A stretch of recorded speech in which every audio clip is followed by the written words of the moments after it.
नमस्कार, आप देख रहे हैं खबर 100 में हूं आपके साथ राहुल मौर्य। आइए रुख करते हैं इस वक्त की बड़ी खबरों पर, लेकिन उससे पहले एक नजर हेडलाइंस की ओर। संघ और अन्य संगठन आए मदद के लिए आगे, संक्रमित मरीजों के परिजनों के लिए क्वारंटाइन की व्यवस्था की। इंदौर में प्रशासन निभा रहा मानव सेवा का धर्म, प्रवासियों को कर रहे भोजन पैकेट वितरित। भोपाल में निजी अस्पताल संचालकों के साथ बैठक, प्रशासन ने कोविड सेंटर बढ़ाने के दिए आदेश। इंदौर में मंडी व्यापारियों के साथ प्रशासन की बैठक, जनता कर्फ्यू को लेकर हुई चर्चा, थोक व्यापार को दी परमिशन। राष्ट्रीय स्वयं सेवक संघ और सेवा भारती ने उज्जैन में संकट काल के इस समय में मानव सेवा के धर्म को निभाते हुए लोकमान्य तिलक स्कूल परिसर में कोरोना संक्रमित मरीज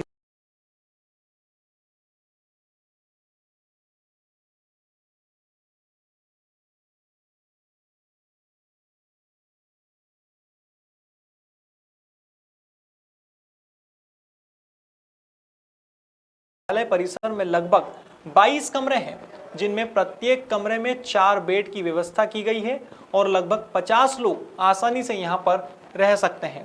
फिलहाल विद्यालय परिसर को सैनिटाइज किया गया है। आगामी 1 से 2 दिनों में यहां सेवाएं शुरू की जाएगी। परिवार जिनके घर में कोई व्यक्ति संक्रमित हो गया है, बाकी लोगों को घर में रुकने की व्यवस्था नहीं है, उन लोगों को हम जांच के साथ में उनकी नेगेटिव रिपोर्ट लेंगे और उन लोगों को हम यहाँ पे रुकवाएंगे। वो बिल्कुल निःशुल्क रहेगी। उनके रुकने की, खाने पीने की, नाश्ता की व्यवस्था पूरी हमारे द्वारा यहाँ पे की जाएगी। और सुबह 6:30 बजे से उनकी दिनचर्या चालू होगी। दिन में योगा भी होगा और चाय, नाश्ता, भोजन जो भी होगा, पूरी व्यवस्था की है हमने उन लोगों के लिए। कितने रूम है यहाँ पर और कितने लोग? यहाँ पे 22 रूम है और हमने 50 लोगों के रुकने की व्यवस्था भी यहाँ पे की है। जैसे उसकी संख्या बढ़ेगी अगर, तो हम और बेड बढ़ा देंगे। राकेश शर्मा। राजगढ़ की लीमा चौहान थाना पुलिस को सफलता मिली है। पुलिस से मिली जानकारी के अनुसार फरियादी ने 1 अप्रैल को शिकायत दर्ज कराई थी कि उसके नाबालिग बेटी को बहला फुसलाकर आरोपी ने अपहरण कर लिया है। शिकायत के आधार पर कार्यवाही करते हुए पुलिस विभाग ने जांच शुरू की थी। इसके बाद एक टीम गठित की गई और आरोपी की तलाश शुरू की गई थी। अब पुलिस ने आरोपी को गिरफ्तार कर लिया है और उसके पास से आरोपी के कब्जे से नाबालिग लड़की को भी छुड़वा लिया है। ये दिनांक 1/4/2021 की बात है। सावरसिया के रहने वाले जवाहरलाल मालवीय के द्वारा थाने पर रिपोर्ट की गई थी कि उसकी नाबालिग लड़की को कोई व्यक्ति पहला फंसा करके ले गया है, जिस पर से अपराध पंजीबद्ध किया गया था और प्रकरण में लगातार अपराधा की तलाश की जा रही है। तब दिनांक को हमें सूचना प्राप्त हुई थी कि आरोपी और अपराधा कई थाना क्षेत्र के आसपास कई लोग घूम रहे हैं, जिस पर से कार्रवाई की गई और अपहरण के लिए व्यक्ति को दस्तयाब किया गया। आरोपी को गिरफ्तार कर मांगे जा रहे हैं। इंदौर पुलिस जनता कर्फ्यू का पालन करवाने के साथ ही मानव सेवा का भी धर्म निभा रही है। दरअसल आजाद नगर थाना पुलिस द्वारा 3 इमली चौराहे पर अन्य राज्यों से आ रहे प्रवासियों को भोजन पैकेट का वितरण किया जा रहा है। इसके साथ ही उनकी स्वास्थ्य सुविधाओं की भी जानकारी ली जा रही है। थाना प्रभारी के अनुसार बड़ी संख्या में लोग अन्य राज्यों से होकर इंदौर से आगे जा रहे हैं। ऐसे में उनकी भोजन संबंधी जरूरतों का ध्यान रखा जा रहा है। जैसे जब फुर्सत में रहते हैं, खेतों में कोई काम नहीं होते हैं, तो प्रवास करने लग जाते हैं और बाहर बड़े शहरों में मजदूरी के लिए चले जाते हैं। इस महामारी के संक्रमण को देखते हुए वहाँ पे सब काम बंद हो चुके हैं, तो लोग अब वहाँ से वापस अपने घरों के लिए चल दिए हैं। कई लोग महाराष्ट्र में रोज़गार पाने के लिए, उत्तर प्रदेश के लोग महाराष्ट्र में रोज़गार पाने के लिए कहीं भारी संख्या में जाते हैं। तो वही मजदूर अभी वापस आ रहे हैं, जिन्हें इंदौर से बस बदलना पड़ती है। तो वही लोग इंदौर में दूसरी बस के इंतज़ार में बेचारे बैठे रहते हैं या लंबी यात्रा करके आते हैं, उनके भोजन की व्यवस्था नहीं होती है। तो उसी बात को मद्देनज़र रखते हुए हम लोगों के द्वारा सामाजिक प्रतिष्ठानों से संपर्क किया गया। उन लोगों के माध्यम से उन्हें कुछ सामान उपलब्ध कराया जाकर उन प्रवासी मजदूरों के लिए खाने की व्यवस्था की गई है और उनको मतलब शाम, जैसे दोपहर में आ जाते हैं, शाम तक उन्हें बस मिलती है, तो उनके पानी की व्यवस्था और भोजन की व्यवस्था हम लोगों के द्वारा करवाई जा रही है। भोपाल में कोरोना संक्रमण काफी तेजी से फैल रहा है। अब ऐसे में एक्टिव केसों की बढ़ती संख्या को देखते हुए कलेक्टर अविनाश लवानिया ने निजी अस्पताल संचालकों के साथ एक बैठक की है। बता दें, चिकित्सा शिक्षा मंत्री विश्वास सारंग की अध्यक्षता में यह बैठक हुई है। इस बैठक में कलेक्टर लवानिया ने भोपाल के शहरी क्षेत्र के साथ ही ग्रामीण क्षेत्रों में कोविड सेंटर बनाने के निर्देश दिए हैं। साथ ही बेहतर स्वास्थ्य व्यवस्था बनाने के लिए निजी अस्पताल संचालकों से प्रशासन ने गुहार भी लगाई है। इस दौरान कलेक्टर लवानिया ने मीडिया से चर्चा करते हुए कहा कि कोविड के माइल्ड श्रेणी के मरीजों को अगर समय पर बेहतर स्वास्थ्य सुविधाएं मिल जाए तो संक्रमण को व्यापक पैमाने पर फैलने से रोका जा सकता है। वहीं इस बैठक को लेकर भी कलेक्टर ने विस्तार से बताया। सुनिए कलेक्टर अविनाश लवानिया का ये बयान।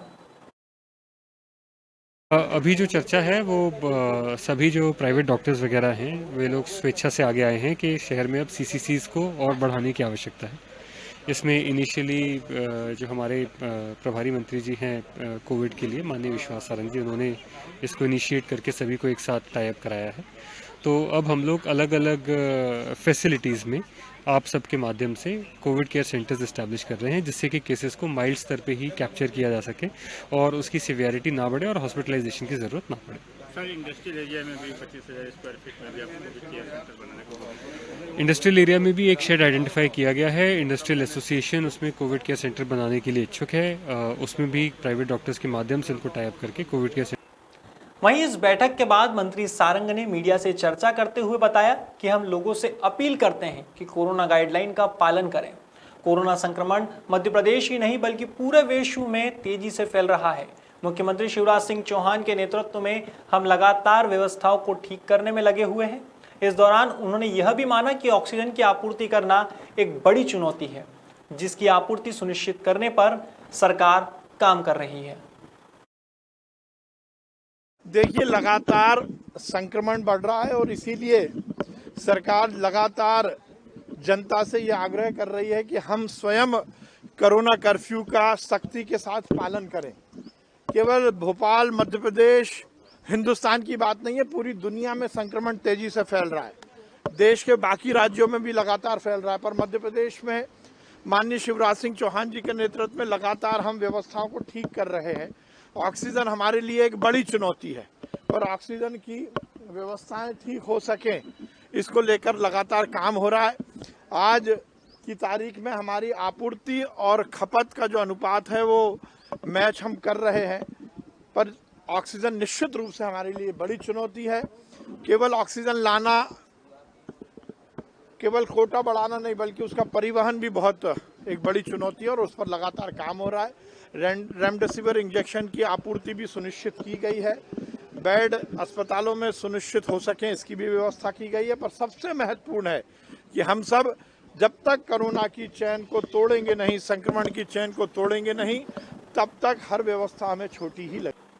मध्य प्रदेश की सबसे बड़ी इंदौर की चोइथराम सब्जी मंडी में जनता कर्फ्यू को लेकर विशेष इंतजाम किए गए हैं। इसको लेकर राजेंद्र नगर थाना प्रभारी ने व्यापारी के साथ बैठक भी की है। इस बैठक में बाहर से आने वाले व्यापारियों और वाहनों का समय निर्धारित किया गया है। साथ ही संक्रमण को देखते हुए मंडी के बाहर लगने वाले सब्जी और फल के ठेले और अन्य दुकानों को सख्ती से हटाने के आदेश दिए गए हैं।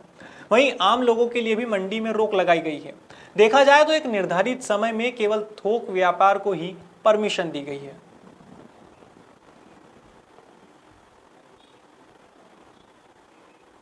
इंदौर के कनाड़िया थाना क्षेत्र से एक पति पर हत्या का आरोप लगा है।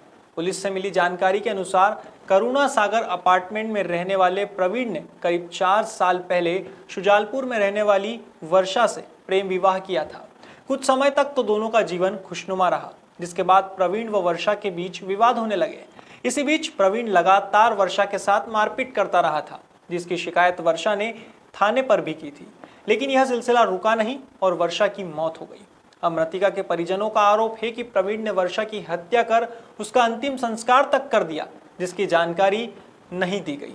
अब पुलिस ने परिजनों की शिकायत पर मामला दर्ज किया है और प्रवीण को हिरासत में लिया है। फिलहाल पुलिस प्रवीण से पूछताछ कर रही है।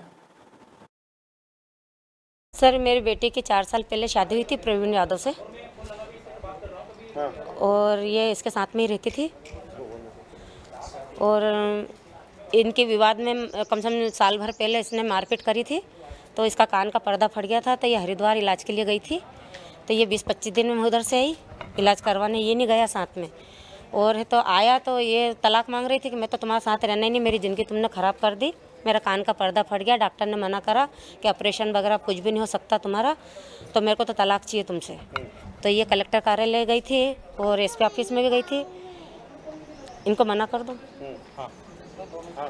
तो ये कल कलेक्टर कार्यालय और इधर जाने के बाद में इनका कई रात में विवाद हुआ। तो जो पास में इसकी एक सहेली फ्रेंड रहती है, उसको सब जानकारी मालूम है। ये एक आज जो है मृतिका की मां है सुजालपुर से आकर उन्होंने एक आवेदन दिया है। उन्होंने आवेदन में बताया है कि उनको जो है मृतिका के एक दोस्त द्वारा सूचना दी गई कि वो उसकी संदिग्ध परिस्थितियों में मौत हुई है करुणा सागर अपार्टमेंट में, थाना कनाड़िया क्षेत्र अंतर्गत। उस आवेदन के विषय में जो है अभी घटनास्थल का मौका मुआयना किया है और आवेदिका के और अनावेदक के कथन लेख किए जा रहे हैं और आगे शिकायत जांच की जा रही है। शिकायत जांच में जैसे तथ्य आएंगे वैसी कार्रवाई उसमें। फिलहाल खबरों में इतना ही। देश और दुनिया की तमाम खबरों के लिए देखते रहिए खबर 100, जनता की बुलंद आवाज।